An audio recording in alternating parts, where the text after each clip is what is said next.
దివ్య అక్కడ ఏం లేదు దివ్య, కాయ అనుకున్నావా? ఆకుకి కాయకి కూడా అర్థం తెలీదా నీకు? నీ మొక్కం దివ్య, చిన్నపిల్ల చేస్తారు చేస్తున్నా. సరే కానీ తొందరగా పోదాం పదా. తమిళ తెలియదా? తమిళ మాత్రమే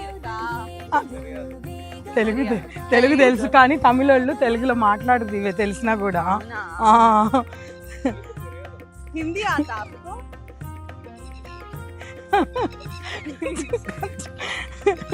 అయితే కారులో కూర్చొని తిట్టుకుందాం, ఫ్లైట్కి వెళ్ళేదాకా మనం తెలుగు మాట్లాడు.